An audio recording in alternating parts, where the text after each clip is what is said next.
It has this very year celebrated the 25th year of its reformation. It looks like a continuous process of reform because the policy was continued by, at one time, Indonesia actually the capitals of elections in the world because we have elections, more than 500 elections during the span of 5 years. Foreigner wants to invest, companies to invest in Nusantara, then the government will allow them to have this until 80 years, longer term ownership of this. What we call it the Indonesian versions of pakora. What about samosas? You can easily find the versions of nasi biryani. And it was being served in the buffet at the hotel. Hello and welcome to InferTalks, a podcast where we put you in the room with some of the biggest thought leaders from around the world. Joining me today is an ambassador of a country, which is one of the significant countries from the region of Southeast Asia. My guest today is Indonesia's ambassador to Pakistan, Ambassador Tugio. Ambassador Tugio, welcome to InferTalks. Thanks for having me.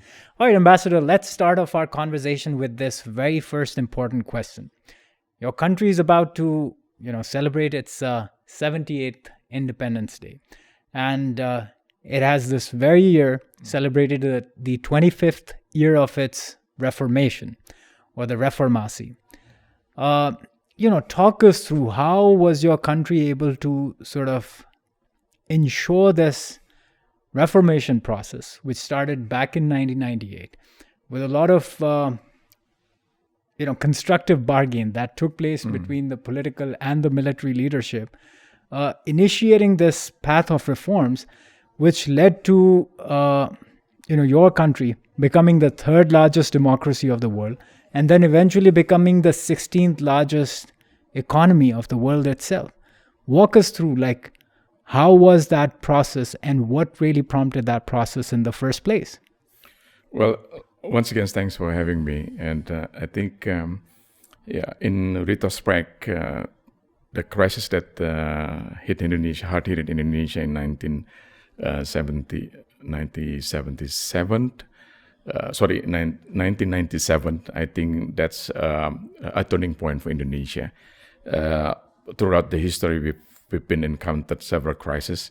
The first crisis, which is domestic in 1965, which also forced President Sukarno to resign. The second crisis, 1997 or 98, it was actually combinations of domestic and international factors. You still remember the contagion effect because initial crisis was happened in Thai, whereby the currencies in Thai baht was hard hit, and Philippines also, Malaysia, South Korea also, and then Indonesia has also got. And among those countries who are affected by the economic crisis, Indonesia was hard hit. So that's the triggering situations in Indonesia, the economy. Because of the impact of the global. I think in retrospect, we see one of the problems because at that time we had a very open, liberal financial systems, whereby many financial institutions, they are not prudently manage their assets. So what happens then? Bad debt. People cannot repay. Make people then lost trust to the financial institutions. This is actually which triggered the depreciations of the currency. In the span of less than 1 year, the rupiah fell almost close to 80%. The values of rupiah as compared to US dollar. So it's very significant impact. Now, then these economic situations create impact on the social raisings, because the rupiah lost the values, then people then had no access to get the basic necessity. So it creating social upheavals in Indonesia. At the same time, we are very close to the elections, and I think throughout this period, three important elements which I think plays very important factors in Indonesia and help Indonesia to overcome the crisis. Once we've addressed the issues of the economy, because this is the crux of the issue, and the second, the consequences of the political situations which arise because of the economic situations, which the governments initiated the reform process on the political element.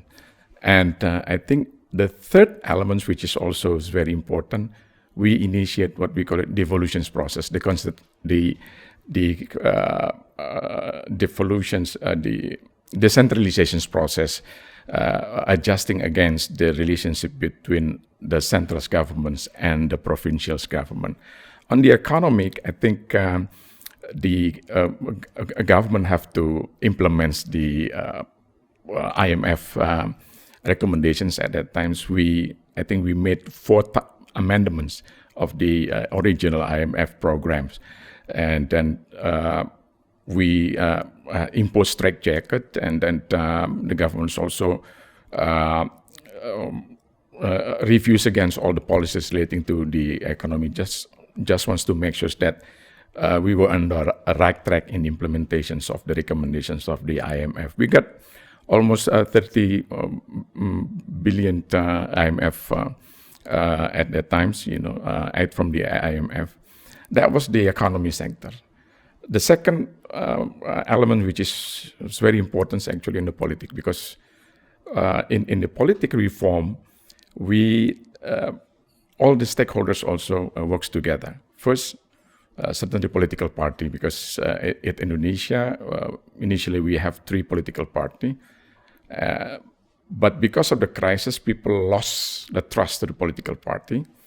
Then the new president, the third president, President Habibie, actually initiate the political reforms by imposing the mandatory restrictions of 2-term presidents and allowing as much as political party to flourish in Indonesia. So, and simultaneously, there's also reform process in the military in trying to recalibrating the situation. So that's the third element, which is also important, devolution process, reviewing again the relationship between the provincials and the central government by giving more power to the provincials, because I think the government wants to give more authority to the provincials so they can deliver the services to the people who are in need. So that's to recap what we have been doing in, but it looks like a continuous process of reform, because and then the policy was continued by the Presidents Abdurrahman Wahid and then President Megawati Soekarno-Putri until President SBY. So we implement those kind of reform process continuously. And so your even existing president, Joko Widodo himself, was also a product of that process that initiated right after 1998. You're right, yeah. And what actually led to that, mushrooming of new leadership that allowed new leaders to emerge and be part of the political process? Well, this is part also the reform in the political process, because after the crisis, we introduced the direct elections of the leader. So not only the president who is elected directly by the peoples, but also like the governor. So at one time, Indonesia actually the capitals of elections in the world, because we have elections more than 500 elections during the span of 5 years. So by having a direct elections, people can easily relate with the leaders in one small area, like provincials or sub-provincials, regency, for instance. People wants to see the qualities of the leader by even in various instances. There are some leaders who are actually very popular.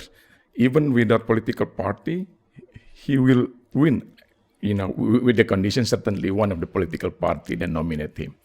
And so, His Excellency, walk me through how was a lot of this, consensus building undertaken with different actors like the civil society, the political parties, media, the political parties, the military elite. How did that process really work about, in terms of bringing that consensus? Were there like dedicated platforms for dialogue, or what exactly did take place to make that shift happen? Yeah, when we start a political party, the institutions or the ministry who are responsible, the internal minister, they establish like a committee, like a task force, who the memberships come from different stakeholders, including these political party, members of the parliament, leaders of the social movement, for instance, the NGO. So they are part of the system, because the government wants to hear, the feedback, how we would be able to, to address the challenge that we are posing in the past. Because I think we learned during the crisis 97 that the pendulums moving toward one direction. So how to recalibrate it? And in the process, we need to get more input, and by inviting all stakeholders, then we would be able to hear a different perspective, and then we strike the right balance. And it also occurred on the economy, for instance, because I think in retrospect we learned that many of Indonesians like ministers who overseeing the portfolios and economy, most of them come from technocrat professional. So there is no political party which help building more professionalisms in the process. That's I think continue until today, whereby some of the very strategic positions like the ministries of finance, they actually nowadays is former directors of one of the directors in the IMF, which serve as the finance ministers of Indonesia. And so, speaking of finance and economy, your country has certainly become an economic powerhouse within the region itself. When we speak of years like 1997, the country's GDP tanked down to about 97 billion US dollars, and it shot back to about 215 US billion dollars in 1998. But it has since then grew by about 443%, all the way up to 1 trillion US dollars.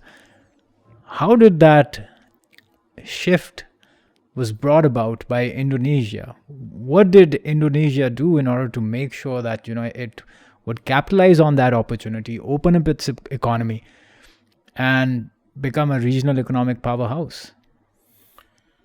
Well, I think we create favorable conditions for the investments, because we learned that investment is very important for us. So we are competing each other amongst ASEAN member countries in trying to attract investment. So we learn from different countries how they manage to bring about the economy. So we then actually try to formulate the best policies in trying to attract more, to give more incentive to attract more the FDIs in Indonesia. That's on the investment sectors, which we then focusing on also on the areas whereby we see that we have a lot of comparative advantage. For instance, on the initially on the auto industry, we managed to invite the investor from Japan, for instance, to invest in Indonesia, and there is a technical know-how which we get, from the investment from Japan. In making not only vehicles but also the spare part of vehicle, with automobile, for instance, which now become one of the components of the Indonesian economy. So that's one. The second, I think we probably you recall that the flying G's theory, whereby we also focusing on the area whereby we have a comparative advantage, we identify some of the area, like initially we focus on garment because cheap labors that we have. We also focusing on the area, the manufacturers or areas whereby we have abundance of raw materials. And nowadays, we're shifting these policies by focusing the industries that have value added for industries, manufacturers of industry. We learned, for instance, I'll give you an example. Nowadays, people are focusing to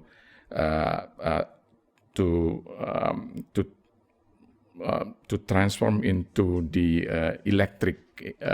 Everything's using the electric, right? Yeah. The vehicle, for instance, and out of three components for making batteries, actually the raw materials available abundantly in Indonesia, like lithium, nickel.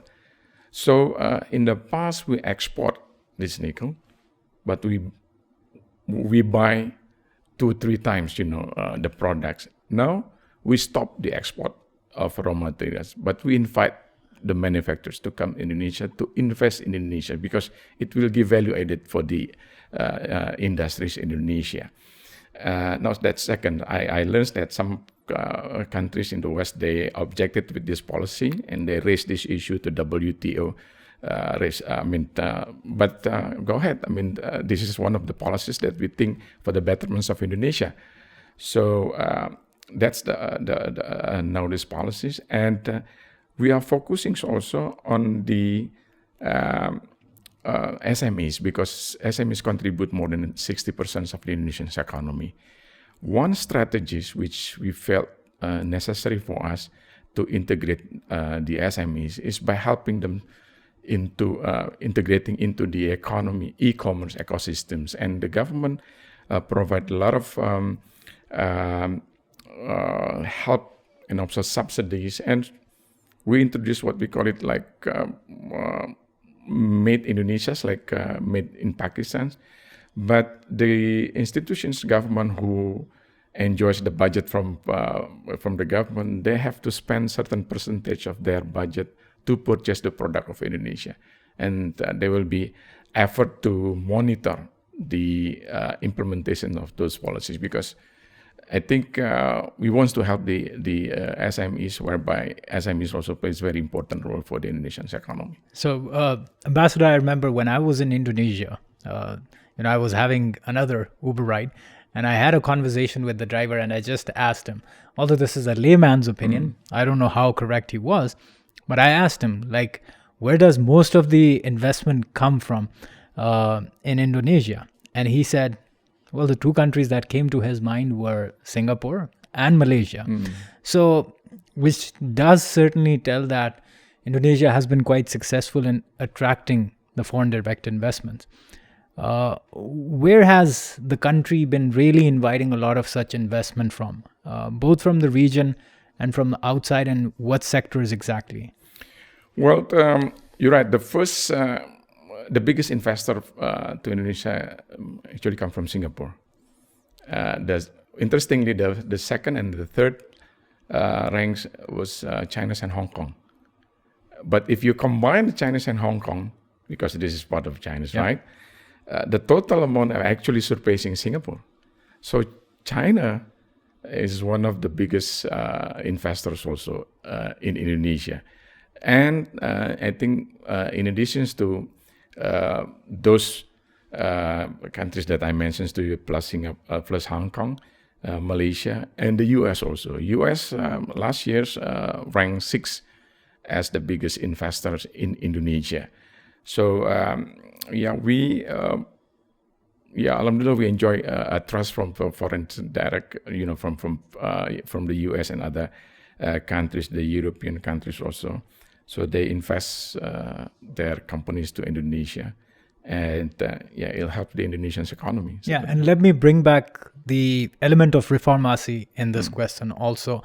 Like, how did your country manage to create that enabling environment, to do away with a lot of bureaucratic friction that investors can, can actually bump into when they want to bring in their capital into any country or into any foreign market. What did Indonesia do to sort of provide that enabling environment to foreign investors? Yeah, I think we realized one of the consistent complaint that we're receiving is about this is red tape. Bureaucracy is too long.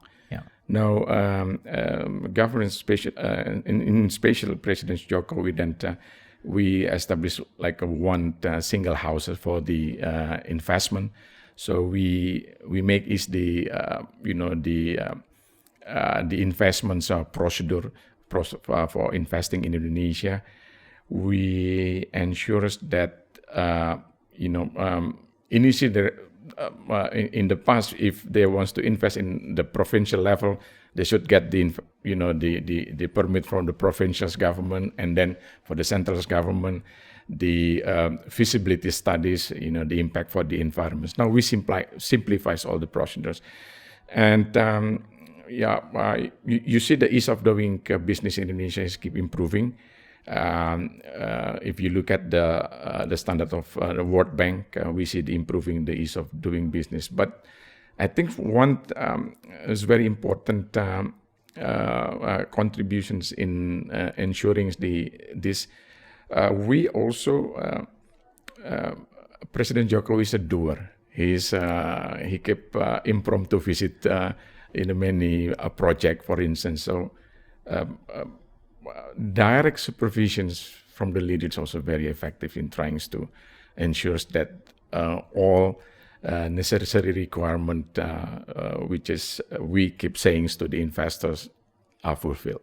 So, which basically means is that any promises that are made by the political leadership in terms of providing that enabling environment are made sure that they are kept. Yeah. And as a result, the confidence of the investors is also retained. Yeah. So, that's some things that I think for Indonesia it is very helpful because with that then we can ensure the stability of the policy. I think this is very important because if we want to attract the investors, not only the stability in terms of political situations or the securities, but also stability in terms of policy, consistencies in the policy. So this is something that help to invite more investors to come to Indonesia. Ambassador, another important development that is likely to take place in your country is that Jakarta and Indonesia has decided that it's now time to shift away the capital away from Jakarta into a new region. And if I am getting the name correctly, this is Nusantara. Nusantara, yeah.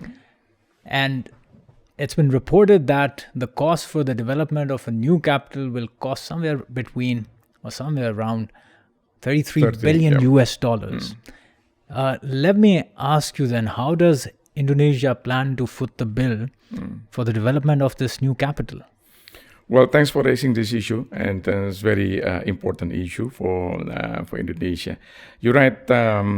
We calculated we need more than around 30 billion to build a new capitals, and I think we learn from many countries that, especially Jakarta or Java, because more than half population is Indonesia living in Jakarta.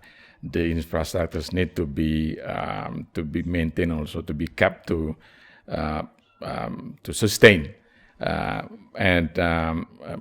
Now we found that it's very difficult for longer terms to maintain the capacity of Jakarta, and then the government decided to relocate the capitals to a new capitals, what they call it, Nusantara, and out of around 30 billion US dollar, the budget required for this purpose, we need around 24 billion from foreign investor. We realize this is a long-term project. We would not be able to to build in 5 or 10 years. If you look at other countries who build a new capital, it takes a longer time. That's why we make some sort of like a short-term, medium-term, and long-term plan. For the first period, for the first stage, we already have 300 projects in the amount of 2.4 billion. Some of the area which we are focusing, because when we when we build a new capital, certainly the constructions process. I mean, this is constructions, building, offices, building housings for the officials who will be living there. So that's very important. Transportations also is very important. The energy sectors also. Those are the key areas whereby for the short-term period, at least for 1 to 3 years, we make up plans. So we already have 300 project, a total amounts of 2.4 billion. And in order to attract the FDA, we also offer. Recently, a conference was also organized by in Singapore. Yeah, recently. You're right. And then, of course, in the ownership of the permit, for instance, we allow more than until 80 years. If the foreigner wants to invest, companies to invest in the Nusantara, then the government will allow them to have this until 80 years, longer terms for ownership of this. Ownership for next 80 years. Yeah. For the projects. Yeah, for the project. Interesting. And there was also one more question, and this was more about the prospect of into transforming it into a full-fledged capital itself. I suppose the city is getting inaugurated next year. Yeah. But it would be the full capital by year 2040 or something. When how exactly is the plan? The government determines to celebrate the Independence Day next year in the new capital, Nusantara. So I think the first stage that a few hundreds of officials from each ministries, they will be relocated in the new capital starting next year. So incremental processes. We hope by the time we celebrate the centennials of our independence in 2045, it will function properly. So that's the vision. Interesting. So into 2045. Interesting. But Ambassador, there have also been some concerns raised by a lot of people that work in the environmental sector that, building a new capital will result in environmental degradation. While President Joko Widodo himself has actually promised that about 60% of the area of the new capital will be based on green areas. How will Indonesia try to actually achieve this very ambitious goal? Yeah, I think when we make selections on the sites, the governments already make feasibility studies. And you remember that the Indonesian government, President Jokowi, also imposed moratoriums and expanding the palm oil plantations. So moratoriums are already in place like 3 years ago. So there is no new permit that has been issued by the government. So there is no new plantations, but replantations. The governments actually encourage the industries to help replant, make reforestation. So that's part of our strategy, because we also have the commitment on the UNFCCC. We want to reduce our emissions of carbon by 29 degrees, unilaterally. But with the assistance of international organizations or international donors, hopefully would be able to reduce until 40% the emissions of carbon. So in making selections on the sites, we carefully, calculate every aspect to ensure that this Nusantara will be a smart and green city.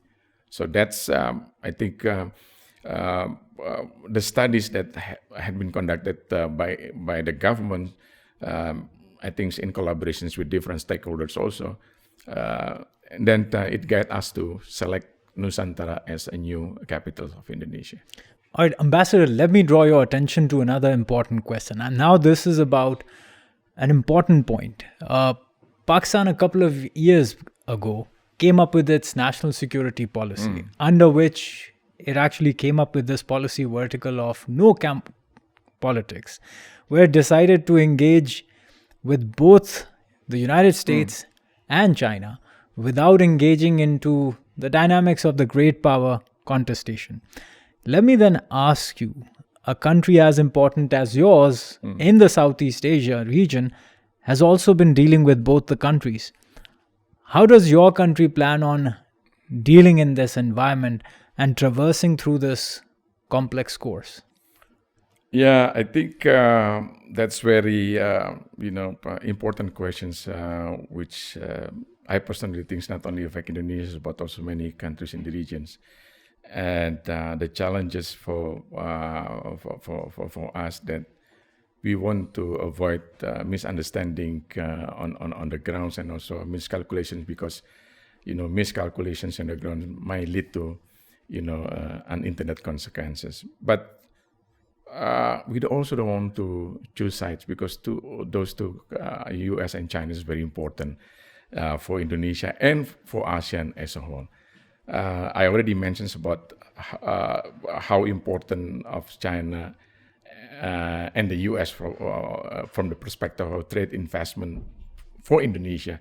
It's applicable also for the ASEANs. But if you see the last 3 years, the biggest investor in ASEAN actually the U.S. But China is the biggest trading partner of the ASEAN. For instance, our ASEAN's trade with China now more than $700 billion US dollar, whereby ASEAN and the US, the trade actually less than half of it. But in terms of investment, the US is ahead of China's, meaning both countries is very important. So, but one thing that we keep, encouraging, the U.S. and China's. Let's use the ASEAN mechanisms, because ASEANs provide a lot of mechanism for dialogue. We believe that the U.S. and ASEAN and China's also have their bilateral track, but ASEANs also provide a track like the IRF, whereby other countries in the regions together with ASEANs can sit together, because we want to encourage the U.S. and China to compete for the benefit, for the prosperity of ASEAN.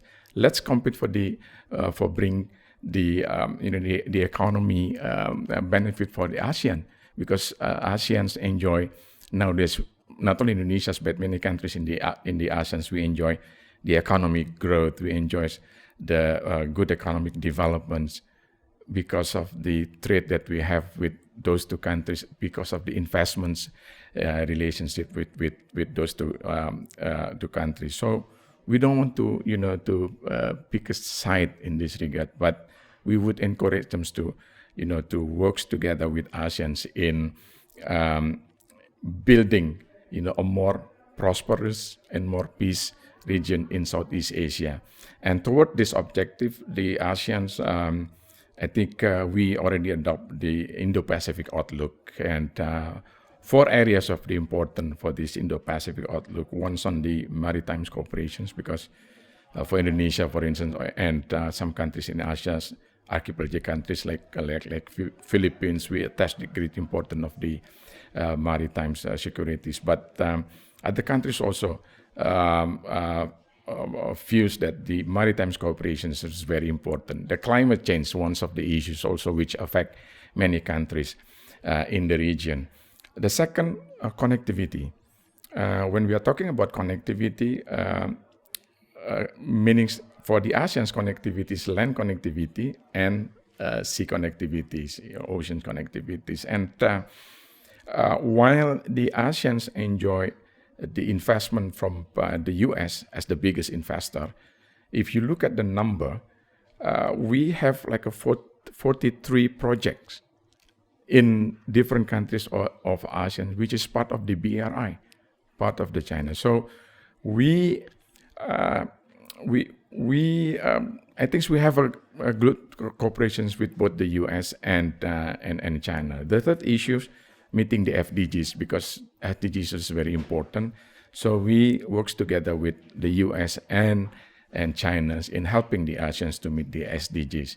And the fourth element, which is of equal importance on the economy, whereby we work together, the economy, e-commerce.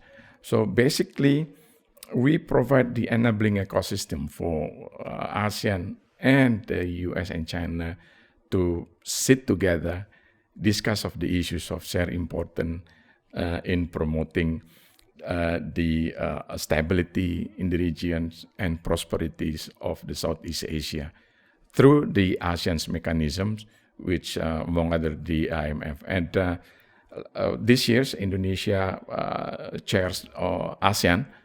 And during the meetings, we also agreed to expedite further the implementations of the Indo-Pacific outlook, which hopefully, I think with the good collaborations with the US and China, we would be able to implement some of the projects that we already designed for the implementations of Indo-Pacific. So you think this matter is not just important for Indonesia, but also ASEAN? Yeah, correct. When it comes to, this engagement or this ongoing contest between the US and China, as it just does not relate to your country, but the broader region of ASEAN. That's why we at the ASEAN adopt the Indo-Pacific outlook. Yeah. Very interesting. So now, Ambassador, let me draw your attention to ASEAN itself.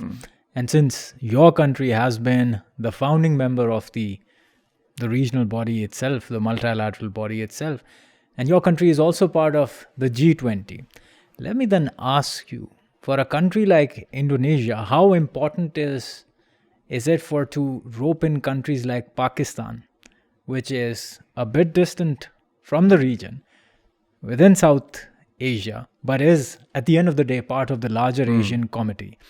Let me then ask you, how do you think can ASEAN and a country like Indonesia help Pakistan be also more engaged and focused in a region as important as Southeast Asia? Well, very interesting questions, because when I arrived in Islamabad 3 years ago, I learned people talking a lot about the vision of East policy. But in terms of the implementation, very few. Even I learned there are many, Islamabad actually the mini capitals of the think tank. I remember when I was in Washington, D.C., Washington is the big capitals of the think tank, or like London. But I was surprised also to learn in Islamabad there's a lot of think tank. But to my surprise, no single think tank in Islamabad or university have focused studies on East Asia. No single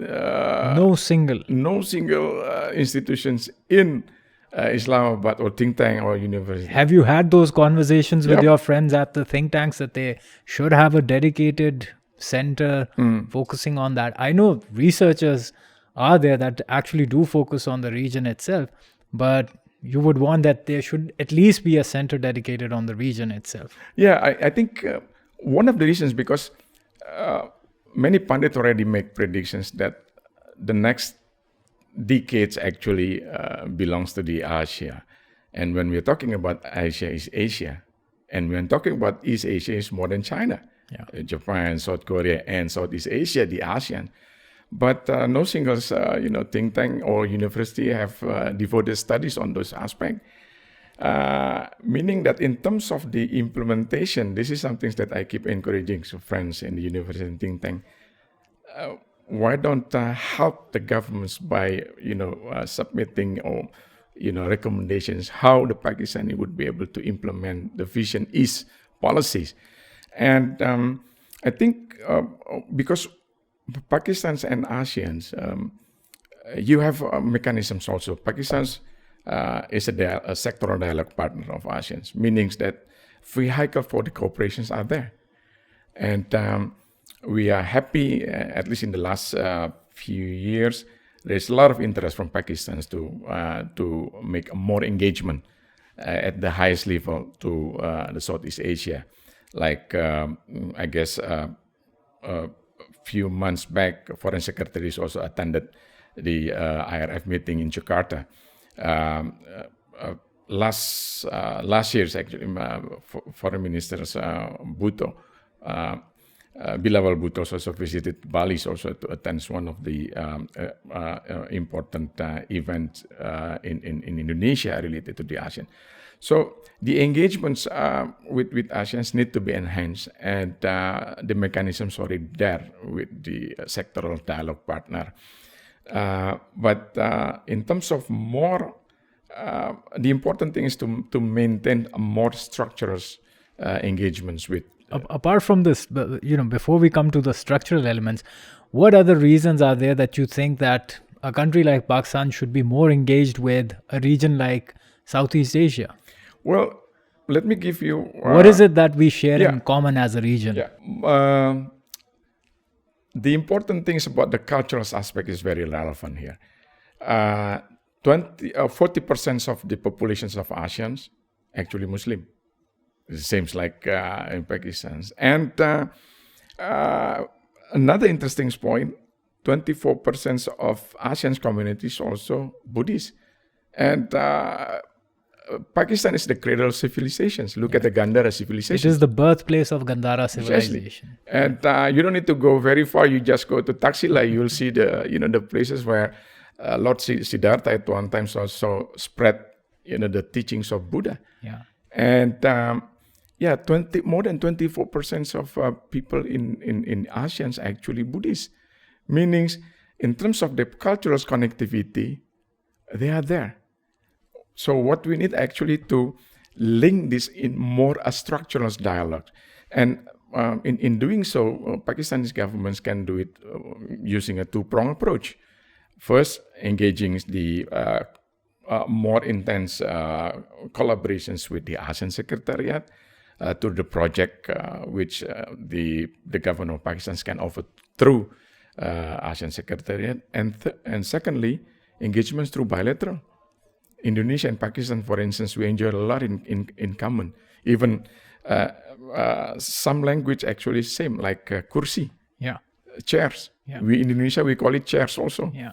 And if you happen to travel to Indonesia, you do not have to worry to find the Pakistani cuisines, because you can easily find the versions of nasi biryani, chicken tikka. It was being served in the buffet at the hotel, the pulao, the biryani. So even a pakora, you can easily find the what we call it the Indonesian versions of pakora. What about samosas? The same. So there is a lot of actually similarities in terms of the culture. So I think this cultural elements will play very important roles, and I'm happy to learn that at least in the last 3 years during my tenure here, I see a positive interest, the trajectories of the Pakistani students to study in Indonesia. They keep increasing in terms of the number, and the Indonesian government provide a fully funded scholarship to Pakistani students, to take postgraduate studies, masters, or even a doctoral degree. And I believe not only Indonesia, other countries in the ASEAN also offer similar. And so would Indonesia be interested in, supporting Pakistan's efforts to be more integrated with the region itself, and also, be more proactive part of the ASEAN itself? Would Indonesia be willing to support Pakistan's efforts to that? Yeah, sure. And then, in fact, we fully supportive of the ASEAN, the Pakistan inspirations to become full dialogue partner of ASEAN. And I think on the trade, if you look at the trade, once again, can you imagine that ASEAN and Pakistan's with the total populations close to 900 million people, but the trade only less than 11 billion. It's very small, minuscule.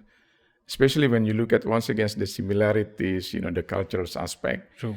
And the halal market also is very huge potential. So what are some of the areas where you think the Pakistani, business community can either make investments or perhaps, do trade to meet certain demands of the Indonesian market, and vice versa? Where do you think the Indonesia can help, meet the domestic demands over here in Pakistan? One of the area whereby I see there is a complementarities between Indonesia and Pakistan on the garment. In garment industry, people knows that Pakistan produce the best garment. But some materials may come from different countries, like from Indonesia, for instance, rayon, cottons, or polyesters. So why not team up to exploit the niche market? You can build the industry either in Pakistan by importing raw material from Indonesia, relevant to the garment, or investing in Indonesia. And then today we learn that a lot of niche market, although small, but in terms of number, is very huge. For instance, there's anti-scratch garment for military, anti-fire garment for the firefighter, or even antibacterial garment for health professional. So there's huge potentials. And I had a chance to visit Multan at one time, and I saw how Pakistan's produce this type of garment. And we can team up in trying to produce this best garment for specific purposes. Second, on the medical equipment. I again had the opportunity to visit the Sialkot and learn, the best quality, the most affordable, with the best qualities of medical equipment produced by Sialkot. So, but some materials, the ore, may come from Indonesia. So during my tenure here, I already facilitated, for investor from Indonesia who visited Sialkot also. They are interested to work together with a company in Sialkot in producing this kind of health equipment, because people around the world knows. So do you think there's a possibility that Indonesian investors might be interested in investing in some consortium-like arrangement with Pakistani industrialists out here in Pakistan? Mm-hmm. And some already indicate that they are willing to invest in special economic zones, because I think they also see Pakistan as hub if it wants to expand our products to the Central Asia. Have you had any, by any luck or any opportunity of visiting any of these special economic zones in Pakistan so far? Yeah, in Faisalabad. I visited Faisalabad, I guess, twice, because we have the investor from Indonesia. And what about the other ones? The ones in Rashakai, and also the one in the ones that is being built either outside of Lahore, and the one in Karachi as well. Lahore, yeah, I went to Lahore, but I don't recall precisely the name. Karachi, we have the consul generals there who visited several special economic zones in Karachi, and we're also impressed with the facilities offered by the Pakistani governments in terms of attract more investor. So are you also planning to organize some kind of a trip of industrialists or perhaps businesses to Pakistan, to these special economic zones? Yeah, I think this is something that we've been working together with the Pakistan embassies in Jakarta, because few months back, I invited one of the potential investors also from Indonesia to Lahore, met with their potential partner in producing the electricity, household equipment in Pakistan. So there's preliminary discussions already been take place. But in terms of to make it more effective, I already throw these ideas to my counterpart here in different institutions.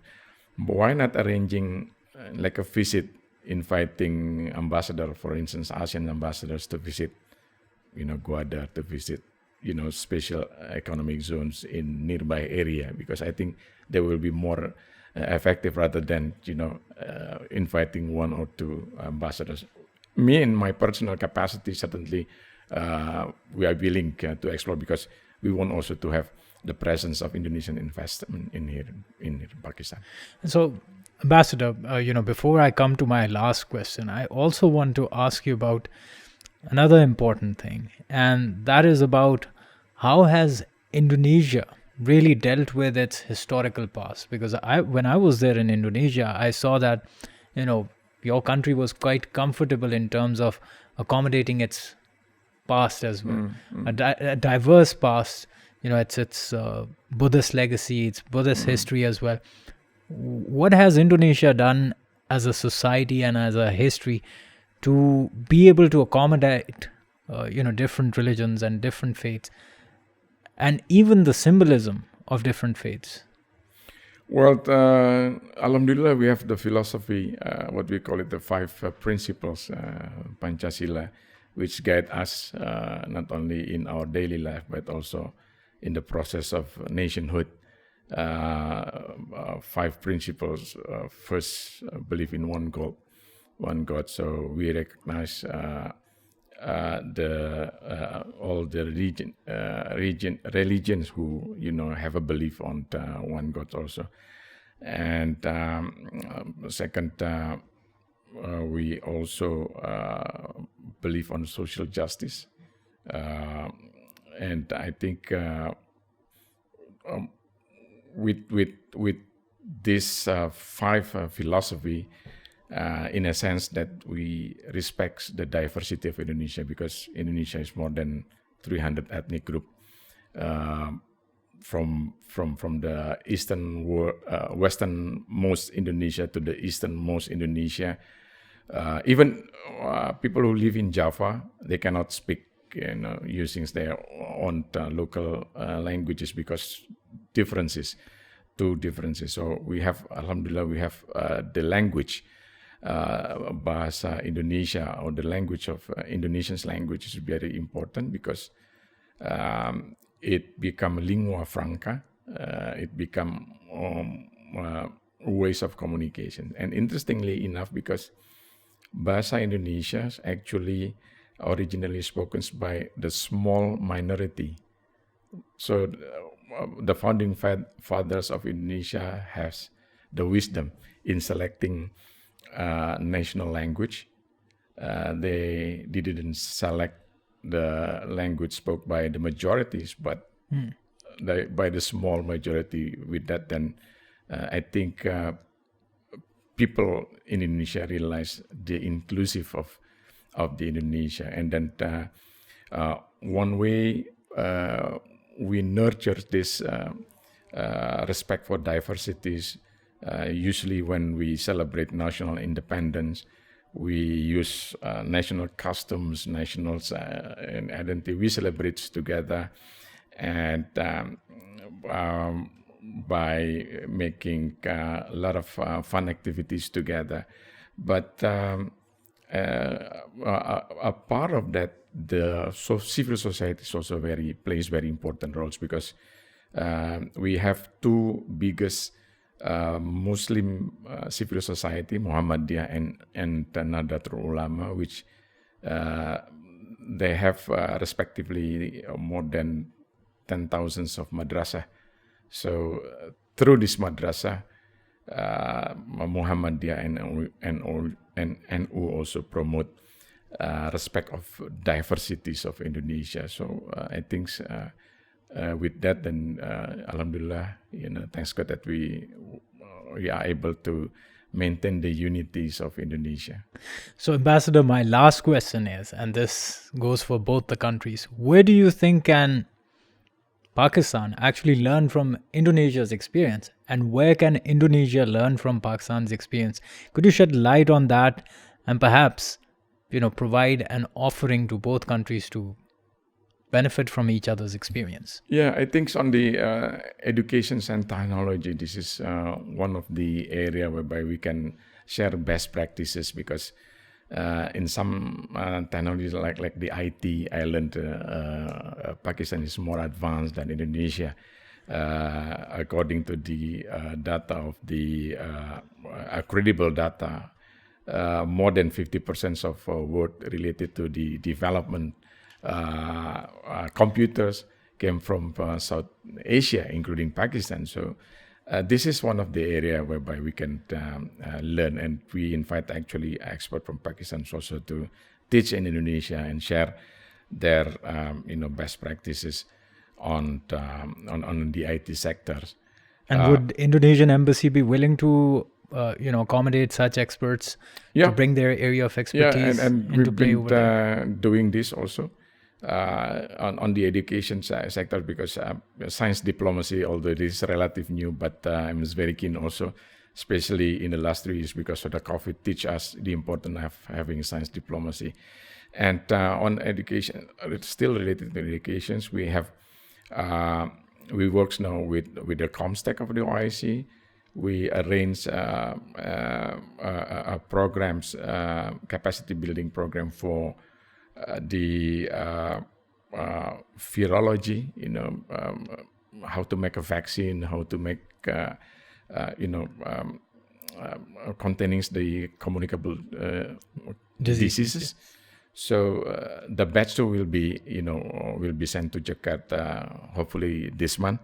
So in continuation of the previous that we started. So on education, technology, so this is the area whereby we can share a lot best practices. And I think another part which is very important also in tourism, because Pakistan's also, you have many hidden gems. I mean, I keep saying is that Pakistan's provide tapestries of beauty.